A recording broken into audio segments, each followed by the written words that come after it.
নির্বাচন নিয়ে তাড়াহুড়া কিংবা দেরি না করে প্রয়োজনীয় সংস্কার শেষে সরকারকে গ্রহণযোগ্য নির্বাচন আয়োজনের তাগিদ দিয়েছেন নাগরিক ঐক্যের সভাপতি মাহমুদুর রহমান মান্না। জাতীয় প্রেস ক্লাবের নির্বাচন নিয়ে আলোচনা সভায় তিনি কথা বলেন। এদিকে গণ অধিকার পরিষদের সভাপতি নুরুল হক নূর বর্তমান সরকারকে ব্যর্থ দাবি করে অবিলম্বে উপদেষ্টা পরিষদ পুনর্গঠনের দাবি জানিয়েছেন। আরও জানাচ্ছেন রসনা দাস। শাসন ব্যবস্থায় গুণগত পরিবর্তন ও নির্বাচন নিয়ে জাতীয় প্রেস ক্লাবের আলোচনা সভায় প্রধান অতিথির বক্তব্য রাখেন নাগরিক ঐক্যের সভাপতি মাহমুদুর রহমান মান্না। এ সময় তিনি বলেন, জনগণ একই সঙ্গে সংস্কার ও নির্বাচন চায়। অন্তর্বর্তী সরকারের মূল দায়িত্ব একটি নিরপেক্ষ নির্বাচনের জন্য প্রয়োজনীয় সংস্কারকে অগ্রাধিকার দেওয়া, সেই সাথে আবারও যেন ফ্যাসিবাদ ফিরে আসতে না পারে তার জন্য সবাইকে সতর্ক থাকার আহ্বান জানান তিনি। সঠিক প্যাড আর সঠিক তথ্য দিয়ে কেশু সামলে নিব এক হয়ে।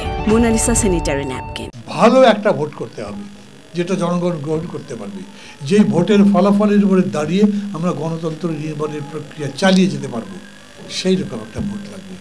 এটার জন্য যে সংস্কার করতে হয় সেই সংস্কার করে যদি বসে বসে জাবর কাটতে থাকেন তাহলেও হবে না।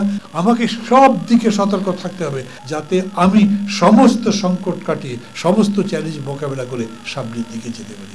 আজকের এই গণ অধিকার পরিষদের এদিকে পুরানা পল্টনে গণ অধিকার পরিষদের কেন্দ্রীয় কার্যালয়ে সংবাদ সম্মেলনে দলটির সভাপতি নুরুল হক নুরু অভিযোগ করেন, ৬ মাস পেরিয়ে গেলেও গণহত্যার অভিযুক্ত দল আওয়ামী লীগ নিষিদ্ধের কার্যকর পদক্ষেপ নিতে পারেনি সরকার।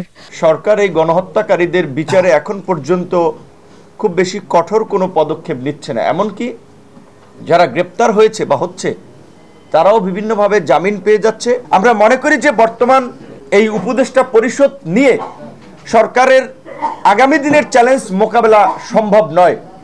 উপদেষ্টা পরিষদের পুনর্গঠন প্রয়োজন। আওয়ামী লীগ ও তার অনুসারীদের সকল কার্যক্রম বন্ধের দাবিতে ৫ ফেব্রুয়ারি সারা দেশে জেলা প্রশাসকের কাছে স্মারকলিপি দেয়া সহ বিক্ষোভ সমাবেশের ঘোষণা দিয়েছে গণ অধিকার পরিষদ। ধন্যবাদ জানাই। রসনা দাস, এটিএন বাংলা, ঢাকা।